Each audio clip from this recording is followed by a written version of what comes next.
Il avait le réflexe. Wana baba tubayenge bene. Wana botu bakanga minanzanzo. Wana ba Kristo. Comment un païen peut avoir la même attitude que les chrétiens? Wana mopakano azana lolenge moko lokola ba Kristo. En fait, c'est un païen civilisé. Eza wana mopakano o azapo mona bonya mingi. En fait, c'est un païen averti. Wana za o baloba e makambo. Aujourd'hui, nous ne prêchons pas le chrétien. Lelo tezote ya bo Kristo tenza. Aujourd'hui, nous prêchons un païen qui nous enseigne. O lelo mopakano tande école na Je ye. vous prends tous. Na subiro nyosawa. Je vous emmène à l'école de Corneille. Na memi bino na kelasi ya Corneille. Acclame très fort pour Corneille. Kanzamba la maboko.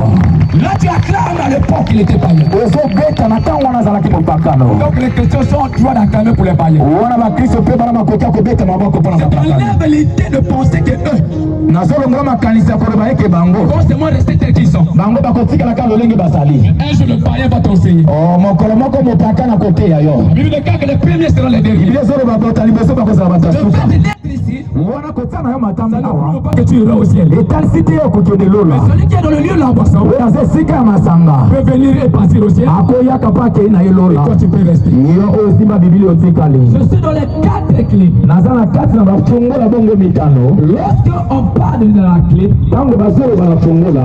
lorsque nous parlons de la clé, Bazolo bana fungola. nous sommes en train de voir une pièce de métal. Tozomona bongo eloko ezali wana ya libende. Et on introduit dans une serrure Wana bongo bazotia na libulu moko. pour ouvrir ou fermer un accès. Wana kofungola to kokamba ekoteli moko. Allez, lorsque je parle de la clé ici, Tango nazolo bana fungola awa. parce que les choses étaient fermées pour Corneille. Kote makambo ekangama pa na Corneille. J'ai compris que Corneille avait devait lui les 4 clés. Wana mona kati na Corneille azali na bafungola bongo Il est mitano. entré dans le royaume. Akoti na kati na Il engomba. va dans la spiritualité. Akoti na kati ete na molimo. Dit la spiritualité, on rentre pas par la violence. Alipo ete na molimo bakota na makasi te. On rentre pas par force. Yango bakotaka na makasi te ngai. Allez, la clé qui nous permet d'entrer, Wana fungola zopesa makoki ya kokota. qui nous permet de fermer, Te ya kokanga. il y a eu 4 clés. Ezalaki na bafungola bongo mitano. La première clé, Ya liboso bongo. ça s'appelle la piété. Yango batalisa na bolamo.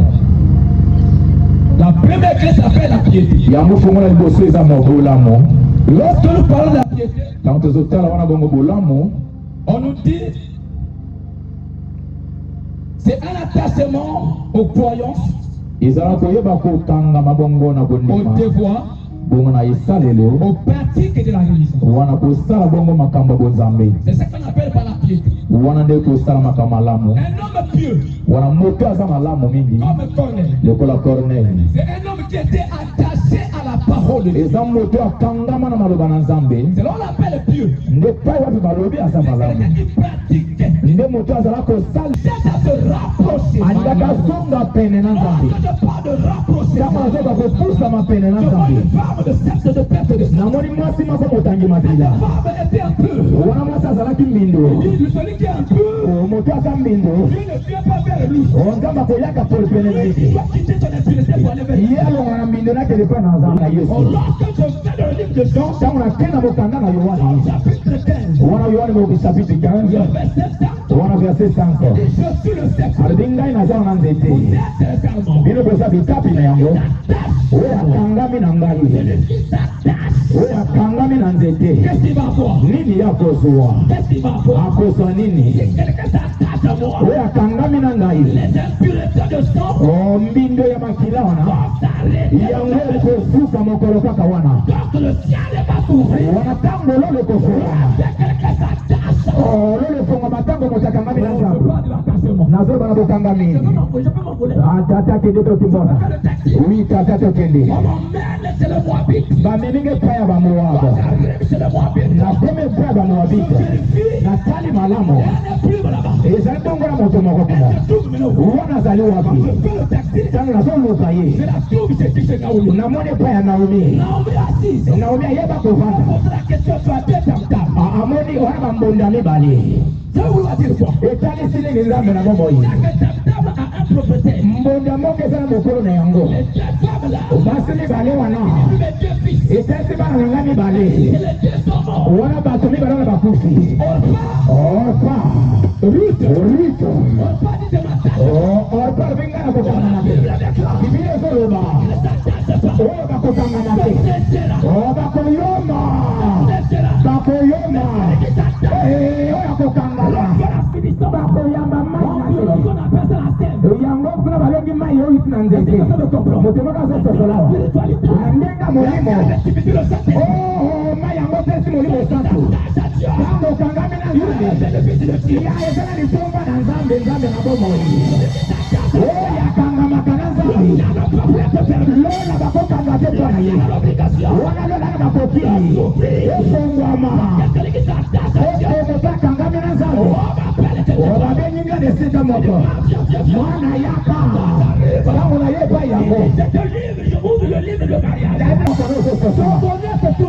wana esengeli eza epa na nani eza epa na yesu epai wakozala makoki kaka otika ndako na yo babenginga na yeriko awa nakomi na yeriko nakomi na ziba tempo nakomi na yeriko motuna yango wana dadi nini ezoleka kuna namoni yesu akomi na yeriko azoleka na ngumba yeriko azala koleka lekola mpe mokola lelo nzambe oto ye awa ozoyebake yesu azali awa oyo yamoninga amoni tata oyo yamoninga mpe amoni yesu nalobela bino awa tango ate matami na yeriko zaka yaki na ndako na ye azakola za bote na bosui oyo aza kuna aleki bato nyonso na bosui na mbongo esenge na nga nakangama na ye namoni pete na ngai te atako naza kolonel oyo général nazali atako naza ministre esengeli kaka nakangama na ye oyo azala mpe mabomo ye esengeli na nga kaka oyo azala wolo na misolo etango mobeto ninga ngai atako mobeto ngai nakokota atako libaku nzambe na bomoi nazoluka zakai te aza na se kuna zaka wana pona wana sokusikomo wana mpe nazobika mpifo na nzambe nazobika mpifo na nzambe osala awa makambo ezalawa zaka yayebi komata moto akokolekanga na molai te nzambe ye esengeli kokangama na ngai yo kokangama na nzete te nzete ezopesa makokoma nzete eza wana mbongo na yo eza nde bilamba na yo nzambe eza bongo mapramo oza na yango ezopesa makoko osala nzambe malamu esengela oyo bokita okangama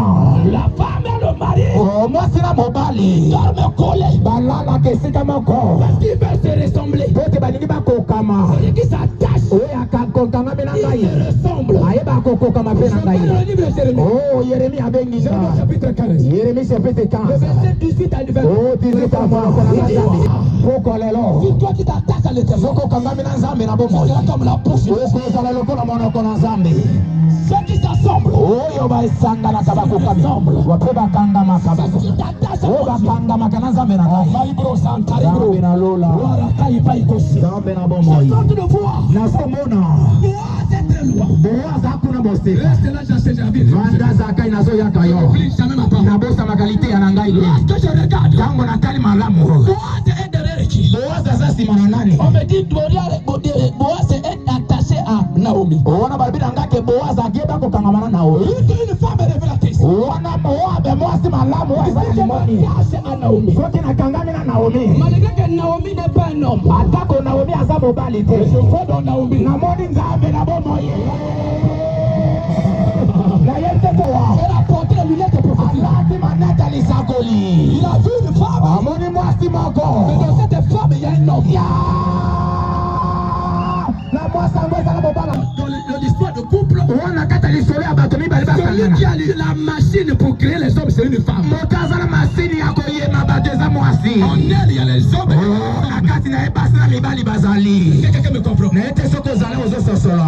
Ruth, Naomi. C'est l'image de l'église. l'église. Dans l'église. Na kati l'église. Jésus a dit. Yesu aloba. Wana na Petelo. Ne t'inquiète pas. Yoko zana ba mote. Si tu viens à moi. Soko yeba na ngai. Mais si tu n'as pas de père, de mère, de papa. Atako baboti bazalite. En Jésus. Na Yesu. Il y a les frères. Ezala bandeko mibali. Bandeko basi bavandi. En Jésus. Na Yesu. Il y a la bénédiction. Ezala di pamboli. En Jésus. Na Yesu. Je fais Naomi. Na kepa na Naomi. Ruth arrive. Ruth yo na ye. On pas dit non, je suis parti. On parle bien na ke na ngai. Va pour toi. Kende ko yo makuna. Il n'y a pas de problème. Kuna etali bisote. Mais moi j'ai déjà Ruth. Ngana zana Ruth. Ruth a dit. Ruth alobi boye. Je vais avec cette femme. Soki na kena mwasi oyo. Natangami na ye. C'est pas lui, elle qui va écrire son histoire. Eza ye te akokoma lisolo na ye yoka sekelo oyo. Mais c'est moi qui vais écrire mon histoire. Ngai nde moto nakokoma lisolo na ngai. Oh, Naomi. Nde Naomi. C'est le sycomore de Jaché. Zande to pesa makoki na zaka ya mata. C'est de quoi? Oh, rabo saka ya ibosi. Randa rama. Isatasha Naomi. Mayebi kokangama na Naomi. Je suis avec toi. Nazana Naomi. Emmène-moi. Mimangai. Là où se trouve ma destinée. Epai wapi ndele na ngezali nzambe na Là où ngai. se trouve ma destinée. Epai ndele na ngezali. Chacun doit avoir une destinée. Moko na biso aza na ndele na ye. Mais il te faut quelqu'un. Esengeli na yo moto. T'emmène à la destinée. Oh, mpona mema yo nesika yango. Quelqu'un c'est Jésus. Moto yango kombo na ye Yesu Masia. Qu'est-ce qu'il peut t'emmener? Kaka Yesu akomema yo. Ruth. Emmène Orpa. Wona bongo ayeba komema bongo ye. Alors. Tokende. Alors. Naomi memanga ye. Alors. Azomema ye. Alors. Naomi azomema Ruth. Alors. Naomi mama malamu. Azomema Ruth. Lorsque je parle. Tango nasoloba. Le déplacement de Naomi avec Ruth. Wana bolongwami ya bango mibale wana. Il y a un peuple qui est en Égypte. Ya libota moko ezalaki na Égypte. En Égypte, il pouvait me dire que les 2 jours de ciel ouvert. Wana bongo mikolo mibale alola polele. C'était pour t'emmener. Ya ezalaki mpo na emema yo. À ta destinée. Na ndele na yo nzambe. Après ici. Wana nsima awa. Je peux parler? Na ningi naloba na yo. Je peux me dire papa. Oloba na ngai nakende. Dis encore papa monte. Opesa maboko na mata lisusu. Il monte. Obetanga maboko na mata Je peux lisusu. monter. Oyo makambo ya ciel ouvert. S'attacher à ses panneaux. À n'importe qui de s'attacher. Bakanga makana moto lipote. Assure-toi d'abord. Vanda nanu makambo ezo ya na mbango. Il y a des réalités. Eza na babosolo moko. Quand tu veux t'attacher à quelqu'un, Soko ningo kangama na moto. on peut te dire que le monsieur est sorcier. Bakolo bana moto wana aza moto na On peut te ndoti. dire qu'il est magicien. Aza moto na soroka. Mais toi, il faut s'en foutre. Yo kanga kaka matoi na yo. Parce que tu connais ce que tu vas aller chercher. Oto yebi nino zoko luka liboso na yo kuna nzambe makambo. J'ai des gens Nazana bato. qui sont attachés à un général. Oyo bakangama na mombota tokama. Aujourd'hui, ils sont général. Lelo pe bakoma général. Koyeba kopona moto akokangama ya malamu ye. Tu es venu. Lokolo te matambi na likindo yo. Un attachement, c'est 2 jours de ciel. Nakokangama na mikolo mibale alola polele. Le ciel ouvert va te mettre au dos. Ya lola polela za moto nzokaka na mokongo. Na yebi lelo lo leza na mokongo ememaka bato nzambe na ngai. Yo po yebi ka lelo wa nzambe. Je n'ai jamais été sur un tapis rouge. Natika komata bongo na tapis rouge te. Oh. Le tapis rouge là, c'est mis pour moi. Oyo elamba motani batie mpo na ngai. C'est faux? Lokuta C'est seulement pour moi ici. eza awa kaka mpo na ngai. Yoka sango. Là où je serai, Epa nzambe na bomoi na kosala. tu seras aussi. Biloko bokozala. Moto akozala na Yesu kuna. Apepaka liboko na ye nzambe na bomoi. Frère, Ndeko mobali. là le gamin la masse. Oh Jésus. Là le gamin la masse. Bien.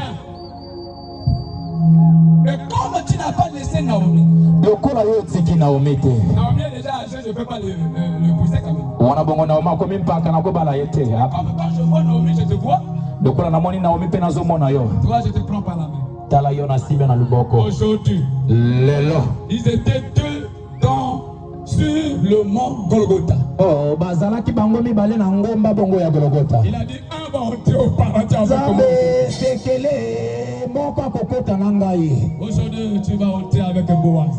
Lelo awa ozokota na Boaz. Est-ce que quelqu'un peut acclamer? Beta nzambe maboko.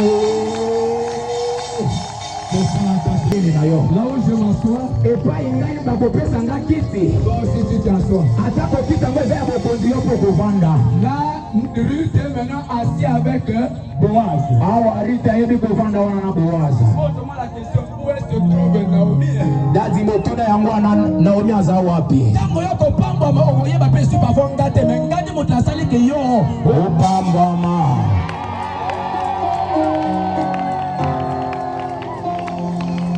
Voilà qu'elle est assise. Wana tango ayebi kovanda. Se déclare et se décrète. Na sakole pena lobesa la mabongo. Se déclare et se décrète. Na sakole na lobesa la mabongo. Si tu as écouté cette part, Soko yoke teno malamu malamu. c'est la première partie de ta chemin. Uone faya libose bokangami. Je déclare sur toi. Na sakole likolo na yo. Ce qui était très loin pour toi. Makambo zalaka bosinga epai na yo. Lorsque tu étais avancé, Oyo okendaki. cette chose aussi avancée avec toi. Elo bango pe bokende longo na yo. Est-ce que je peux déclarer? Na bana kosakola nani awa. Tu peux recevoir ce qui était pour toi. Uone loko ezalaki mpo na yo. Ce soir, Pokwa lelo. tu t'asseras sur cette chaise. Yo kovanda na kiti babongisa mpo. Acclame très fort pour les Seigneur. Tekanza malola ma. Ça, c'était la première clé. Wana fungulo ya liboso. Deuxième clé. Fungulo ya mibale. Deuxième chose, c'est la clé. Wana ya mibale ezali gobangi. Parce qu'on nous dit que Corneille craignait l'Éternel. Bakoloba na biso ke Corneille akobanga Nzambe. La Bible nous dit que c'est. Biblia ezoloba boye. Bobangi wana na nkolo ezali ebandeli ya bwanya. Dans d'autres livres, le commencement de la science. Yango ezotalisa bongo ebandeli bongo ya zebi. Or, sur cette terre, Wana bongo na mabele awa. pour maîtriser les émotions des hommes, Pana koyeba kokonza bongo balolenge ya bato. bien se conduire, Pana yeba komema c'est malamu. pas l'intelligence. Ezali bongo mayele te. La sagesse peut t'introduire dans un lieu que tu ne peux pas. Un grain de papaye. Wana mbuma bongo kaka moko ya papai. Un grain de papaye. Wana mbuma kaka moko ya papai. On sème. Yango bayebi kolona na mabele. La sort. Ebimi. Ça fait sortir 10 papayes. Yango ebimisi bongo ba papai ebele. Pose-moi la question dans chaque papaye là-bas, il y a combien de graines? Oh, tale pai wapinga na sosoli lite yango nzambe na bongo. Attends, je vous emmène très bien. Na mema bino mosika. Emmène-moi le panier. Pesa kitunga oyo. Lorsque le panier est plein d'argent, Wana kitunga oyo batondisi na misolo. si quelqu'un met de l'argent, Moto moko amemi misolo il awa. va mettre ça où? Akotia wapi yango ete etondami. Sinon, c'est déjà plein, c'est un autre panier. C'est bon. Oluka kitunga mosusu eza pamba nani. Je vais rapidement. Na mbango na kei. C'est la dame qui avait deux enfants qu'on voulait prendre par les créanciers. Oh, wana bongo mwasi azalaki na bana mibale benga jana moto ya Il nyongo. lui dit, va prendre les récipients. Wana Elizabeth kende kozwa biloko koyamba biloko. Lui, il commence à mettre. Wana bongo azala mpona bana kotia mafuta. Les bidons étaient maintenant pleins. Wana bongo bayeba kotondisa bongo babido. Elisa dit, va chercher d'autres récipients. Oh, Elisa alobi kende koluka misusu oyo etondami. Elle a dit, non, c'est fini. Alobi esili. Elle a dit, comme tu as dit, c'est fini, l'huile aussi s'arrête. Yango mpe lokola olobi bongo mafuta esila. Lorsque l'argent déjà plein sur toi, Wana bongo mbongo esotondami na ndako ça yo. vient plus. Ekoyale okotango wapi? Ça déborde. Tobimisa na libanda. Oh, la chrétienté n'accepte pas le débordement. Wana bonzambe ndima te loko amoni wana imobulu. Lui, il donne l'ordre. Ye apesaka na bosembo malamu. Comme c'est plein là, il met où?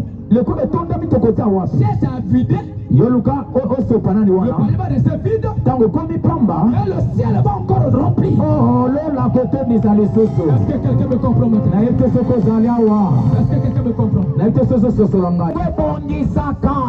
Ce qui était courbe Oye gumbama. à se relever. Ezonga malamu. Cette femme de 38 ans, Mwasi oyo azalaki na 38 na elle ne mibu. regardait pas le soleil. Oyo bozata azalaka kaka boye. Dès que le Seigneur arrive, Kaka Yesu amona ye na miso. relève-toi. Alobi yo telema. Le ciel s'est ouvert. Mokolo na lo efungwama. Ce soir, Pokwa lelo. le ciel va s'ouvrir. Lolo ekofungwama. Va ta prière. Na nzela mabongeli na yo. C'est ça ma mission principale. Wana etinda oyo nzambe atindi ngai.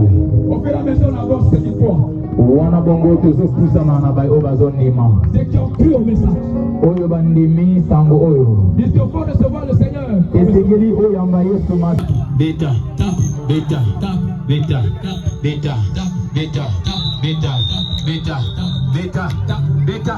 Je souffle maintenant. Nakomi kofula mopepe. Un fond de bénédiction. Mopepa lipamboli. Ala riala manama rikala brosa.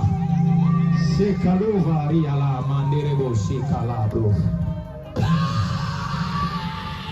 Tata. Fais-le un grand prédicateur dans ce pays. Sema te ya na ngai. Je verse l'huile sur toi. Nasopi mafuta sika likolo na yo. Dépose la sorcier. Ye na papillon Il eloko. va déranger le Congo. Oyo koningisa mboko yo. En toi maintenant. Na yo. Ressaisis-toi. Yo mikisimba. Que ça commence. Yango ebanda. Toi, envoie là-bas. Yo oyo tomboli maboko na yo. J'envoie maintenant. Zamba moni azotinda yo yango. Les a restauré Sikawa. Jésus. Na moni bakote malokalo ya moto ezopela. Moto ya ngwana. Nazomona moto ezopela. 1, 2, 3, donne-lui ses quelqu'un. Reçois ta sorte de mal. Yambeloko. Rika, Malasanta, Dabro. Voilà, Kapa, Kosi.